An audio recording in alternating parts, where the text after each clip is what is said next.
Centerstone uses a recovery model.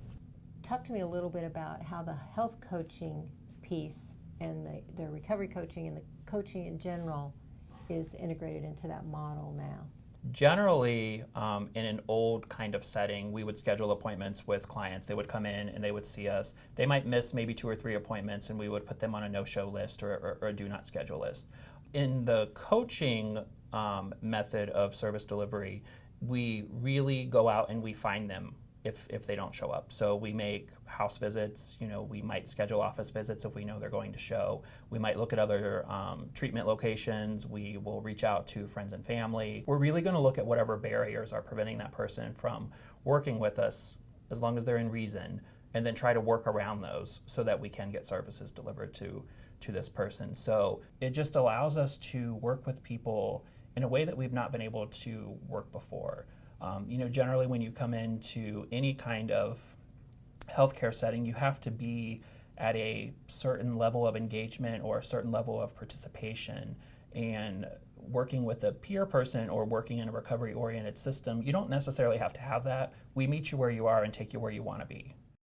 Can you give me an overview of what the recovery engagement system looks like for Centerstone? We've taken the client as the driver for the services, and really focusing then on what are the areas of specialty that we should be focusing on.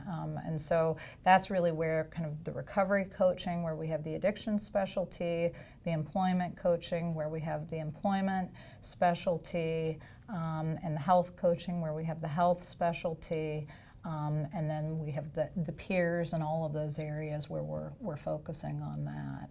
But really providing wraparound, individualized services that oftentimes focuses on holistic care, health, employment, housing. Peers are very much involved, community-based supports, community partners. So it really is focusing on how we bring all of those pieces together. I first began with Centerstone as a client, and for 4 or 5 years I had been homeless. I hadn't had any legitimate work. I had no health care. My physical health was suffering significantly, and I had a host of untreated mental health and addiction problems. When I first came through Centerstone's doors, I was still actively using, and I honestly didn't know if there was anything anyone could do to help me, anything that I can do to help myself pull out of that hole that I had been in for so long. But within a couple of weeks of working with a recovery coach one-on-one, I managed to acquire enough life skills and coping skills to get sober and stay sober for the first time in almost 2 decades. I began using when I was 8, and it consumed all of my adult life up until that point. But it wasn't just the new skills and tools and support that I was getting from my involvement with Centerstone that really aided in my recovery.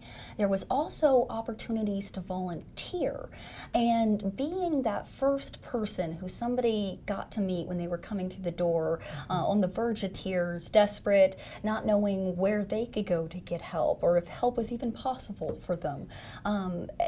It was a reminder of how far I'd come, where I was, where I would have been if it hadn't been for Centerstone stepping in to help me.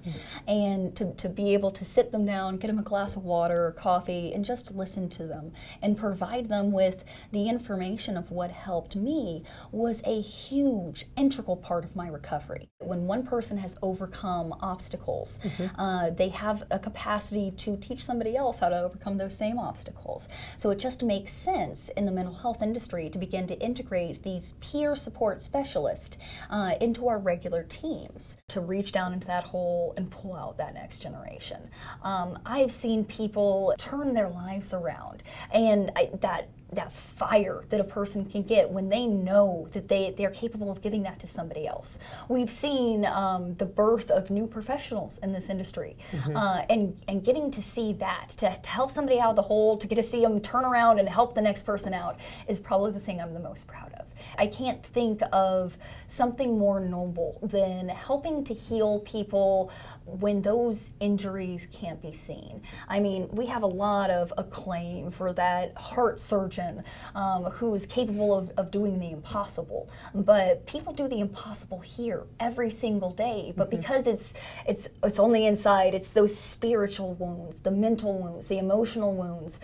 We can't see them healing except through the way that their life changes. And it's a little bit harder to record and measure, but it's so much more profound than their leg healed, their soul healed. Talk a little bit about that health coaching piece and what that meant to people, and how's that different from what's been done in the past?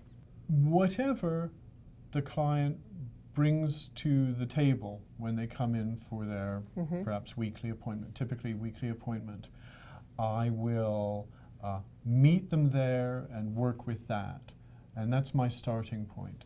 It all depends, to my mind, on helping the client to see what they want to achieve. First of all, I think Centerstone cares.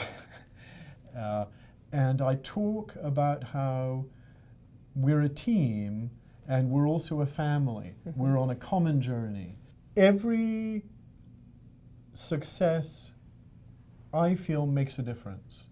It makes a difference to the world to help a person stand on their own 2 feet and be independent.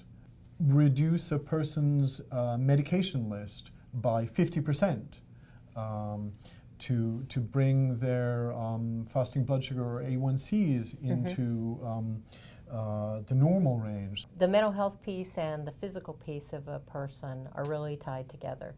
Yes, it's a holistic approach, treating the whole person, because the alternative, it seems to me, the alternative is basically whack-a-mole. that a problem surfaces or a symptom surfaces and we address that symptom, but meanwhile we aren't looking at the whole picture. And so sure enough, another symptom will pop up somewhere else that then needs to be addressed. And if we can provide integrated care, if we can provide preventative care, then there isn't going to be that constant state of emergency. Which will save money and simultaneously improve that person's quality of life. It sounds like you feel like that Centerstone's really on the cutting edge with the work that they're doing. Absolutely, yes, breaking ground. I feel that integrated care can make a real difference to that journey to recovery. Tell me a little bit about why employment is so important for these clients, and why in our society that this is such an important role for you and your team. Well, we have an employment team who actually work with an individual with Indiana Vocational Rehabilitation. Okay. And they work with them on all of the skills they need, interviewing, and they try to link them with employers in the area that they're interested in. And so we have job developers that go out and actually talk to businesses and try to find that job for that individual.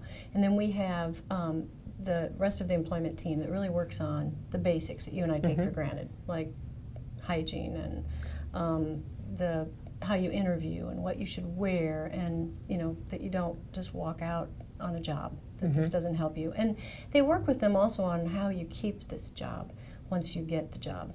The clients that we're talking about, the individuals we're talking about, they want to work, and it is a big deal for them. And so when they get a job, they want to stay on that job, but they need help to do it. So these employment coaches are really going to be helping them in the beginning stages and then through the process after they've been placed on a job and have all that support. In recovery, there's so many components of recovery, but one of the touchstones is employment. Because in our society, it's all about employment. That's how we are designed. You have to contribute. You need to work. If you don't work, what's wrong with you? And that's just our culture. And so being able to get a job is a huge win for anybody with a serious mental illness and addiction issue.